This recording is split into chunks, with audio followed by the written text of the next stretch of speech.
the ability to see every single force being applied on any object in the room?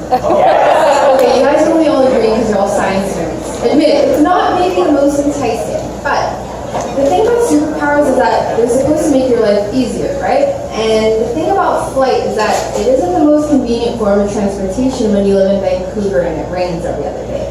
And superhuman strength is really cool until everything crumbles in your hands. So, what is it about being able to see every single force in an object that would make your life easier?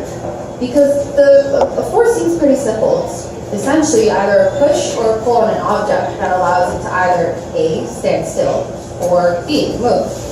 But the thing about forces is that the reason why it stands still or the reason why it moves isn't due to one singular force, but it's due to a summary of forces. So, how can you encapsulate a summary of forces into a picture?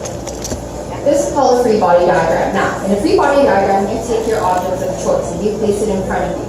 And you take a bunch of arrows, and there are a bunch of arrows pointing towards it and away from it. Now, in an object that's standing still, the length of the arrows all match, because that means that all the forces being applied on the object are equal in all directions. In an object that's moving, you can kind of guess that the lengths are going to be different because there are different forces of varying strengths applied from different directions. So, how could you make this into a superpower?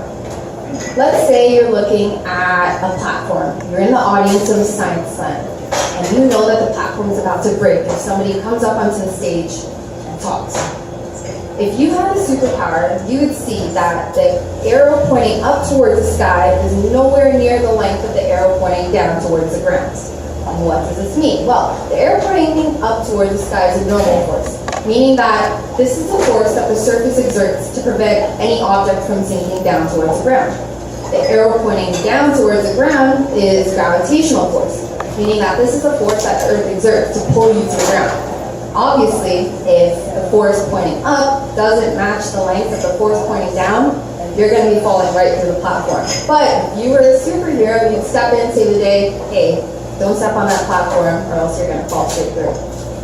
How could you apply this in an everyday manner? Well, think of all the times you might have walked into a door because you pushed instead of pulled. It's happened to everyone. If you had a superpower, you'd walk into a door and you'd see an arrow coming straight towards your face. Why? Well, that would tell you that you need to exert a pulling force instead of a pushing force. So in my opinion, I think this is a pretty practical superpower because sometimes the hardest part of the day is just trying not to trip over your own 2 feet. Thank you.